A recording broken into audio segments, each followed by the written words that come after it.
എന്ത് ചെയ്യേണ്ടത്? റിപ്പോർട്ട് ചെയ്യേണ്ടത്. ഓക്കെ, അപ്പോൾ ഫസ്റ്റത്തത് ആരോട് ചോദിച്ചു?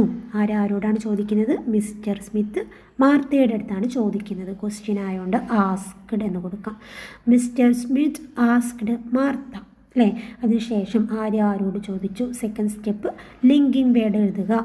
ഇവിടെ ഒരു WH ക്വസ്റ്റ്യനിലാണ് സ്റ്റാർട്ട് ചെയ്തിട്ടുള്ളത്, വൈ. അപ്പോൾ സെയിം വൈ തന്നെ നമുക്ക് ലിങ്കിങ് വേർഡായി കൊടുക്കാം. ലിങ്കിങ് വേർഡിന് ശേഷം സബ്ജക്റ്റ് എഴുതാൻ നമ്മൾ പഠിച്ചിട്ടുണ്ട്. അപ്പോൾ യു ആണ് ഇവിടുത്തെ സബ്ജക്റ്റ്. യു എന്ന് ഉദ്ദേശിക്കുന്നത് മാർത്തയോടാണ് മിസ്റ്റർ സ്മിത്ത് ചോദിക്കുന്നത്. അപ്പോൾ മാർത്ത ഒരു കേളായതുകൊണ്ട് ഇവിടെ നമുക്ക് എന്ത് എഴുതാം? യുവിനെ ഷീ ആക്കാം. Why she.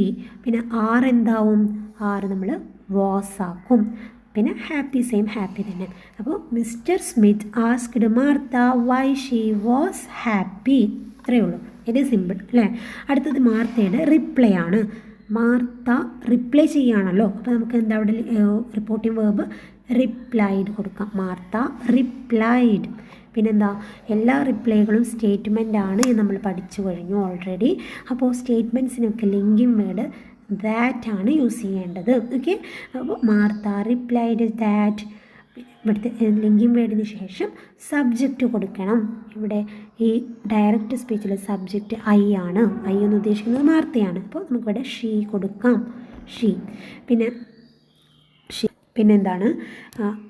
അപ്പോൾ ഓക്കെ, ഐനെ നമ്മൾ ഷീ ആക്കി. ലിങ്കിങ് വേർഡിന് ശേഷം സബ്ജക്റ്റ് കൊടുത്തു. ദെൻ ഗോട്ട് അല്ലേ? ഗോട്ട് എന്ന് പറഞ്ഞാൽ എന്താണ്? V2 ഫോമാണ്. ഗോട്ട് V2 ഫോമാണ് നമ്മൾ പഠിച്ചിട്ടുണ്ട്. V2 ഫോം വന്നാൽ ഹാഡ് പ്ലസ് V3 കൊടുക്കണമെന്ന് നമ്മൾ പഠിച്ചിട്ടുണ്ട്. ആ ബോക്സ് നന്നായിട്ട് പഠിക്കണം കേട്ടോ. ഹാഡ് പ്ലസ് V3 കൊടുക്കണം. ഓക്കെ, അപ്പോൾ ഇവിടെ ഗോട്ടിന് നമ്മൾ എന്ത് ചെയ്യണം? ഹാഡ് പ്ലസ് V3യിലേക്ക് മാറ്റണം. അപ്പോൾ എന്ത് ചെയ്തു? സബ്ജക്റ്റിന് ശേഷം ഹാഡ് പ്ലസ് V3. ഗോട്ടിൻ്റെ V3 ഫോം ഗോട്ടൺ കേട്ടോ. Had gotten.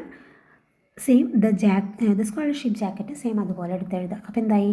Martha replied that she had gotten the scholarship jacket. Okay, അപ്പോൾ മെയിനായിട്ടും ഈ 5 സ്റ്റെപ്സ് നന്നായിട്ട് പഠിക്കുക.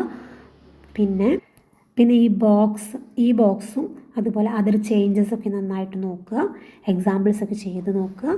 പിന്നെ എപ്പോഴും ഡയറക്റ്റ് സ്പീച്ചിൽ V1 V2 ഫോമാറ്റുകൾ വരുമ്പോൾ അത് ഇൻഡയറക്റ്റിലേക്ക് മാറ്റുമ്പോൾ ശ്രദ്ധിക്കേണ്ട കാര്യങ്ങളൊക്കെ ഈ ബോക്സിലുണ്ട്.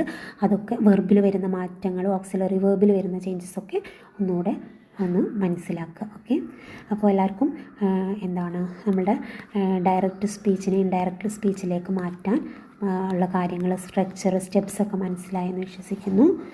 Okay, thank you for watching.